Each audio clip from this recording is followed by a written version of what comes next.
J and ZG here with the GoPro Hero 7 Black. So this is essentially how the GoPro comes, with the stand in and the casing. And today we're just going to show you 3 brief things. 1 about the camera, 2 shooting videos, and 3 brief intro into essentially live streaming. So we have our GoPro here with the stand, as I said, and the casing. So the first thing we can do is pretty much remove the stand in order to make it compatible with the headset here, or the handheld. So essentially we literally just unscrew it.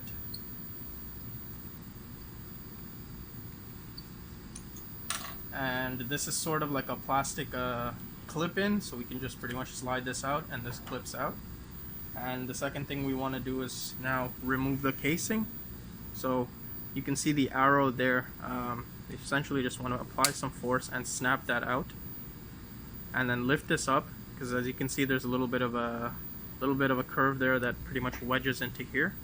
And this frame comes down, and as this comes down you want to pretty much just apply pressure to pushing the GoPro out of the case. Good? Okay. So once we've removed it from the case, as you can see, essentially there's a few panels here. This is essentially the mode button. This also serves as the power button, which allows you to cycle between video, photography, and looping. And this is essentially the start record button.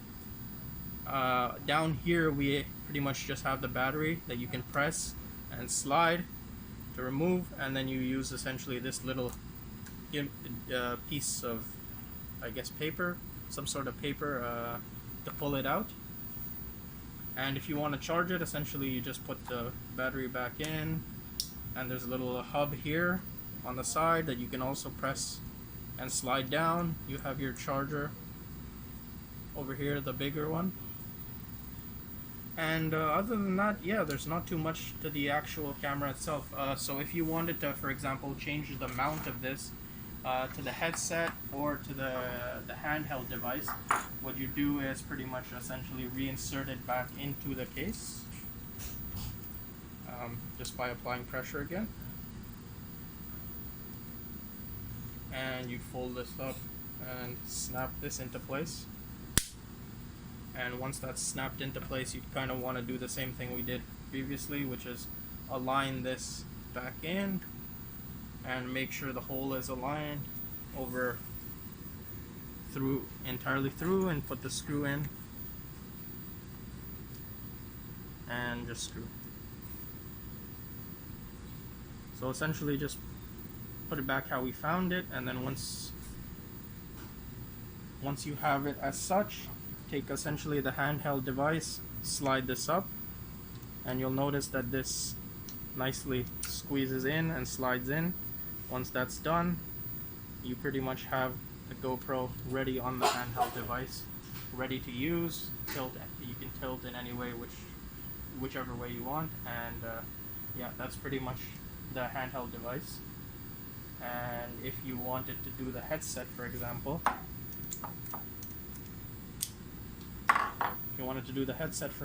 well, the headset doesn't require this particular mount, so what we can do is unscrew, remove the mount, and as you can see, the headset comes in with its own mount in place. So just do the same thing, essentially slide it in place, align,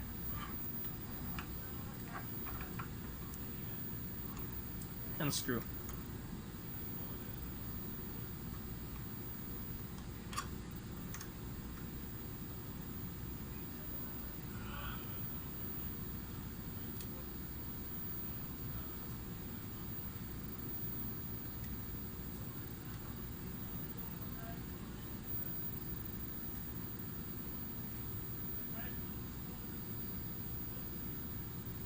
And once that's screwed in, you pretty much put on the headset as such, and tilt the GoPro to an angle where you want to film, and boom, it's pretty much set. Once we have our camera remounted and ready to turn on, we basically let me just show you the features and essentially the video shooting. So you have 3 modes that you can cycle through by tapping the power button.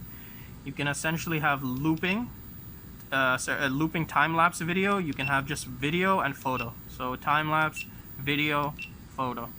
So for this purpose, I'm just going to stick to video. If we go on video, you can see there's a few settings here. You can see that you have a resolution of 1440 pixels, 60 frames per second. Your field of view is wide. You have an auto stabilization and the Pro Tune is off.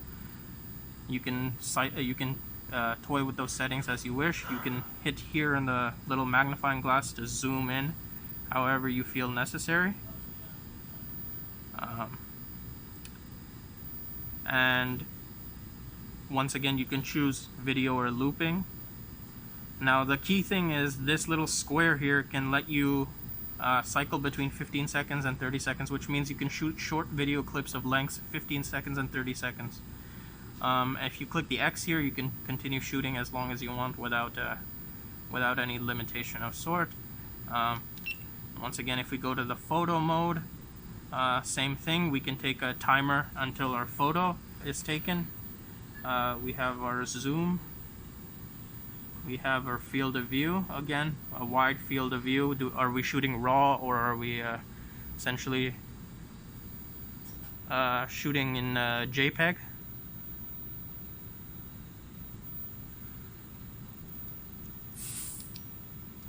And yeah, the last thing is pretty much you can add in a few filters of burst and night, but other than that, that's pretty much all there is to the GoPro in terms of video and camera. If you want to start recording video or take a picture, for example, all you have to do is tap this red button. Right now we don't have an SD card in, so it's saying insert SD card. But yeah, if you had an SD card in, actually this only accepts a micro SD card, so if you had a micro SD card in, then you could start recording and it's safe to the micro SD card. That's good? Okay.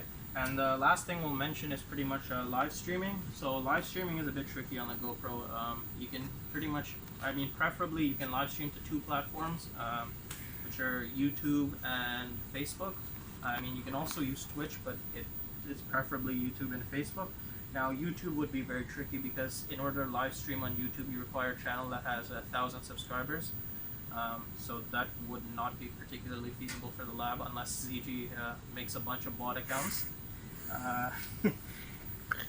Yeah, so essentially the idea would be to stream on Facebook, and we could we'd link in we'd add in a short video that describes exactly how to stream on Facebook at the end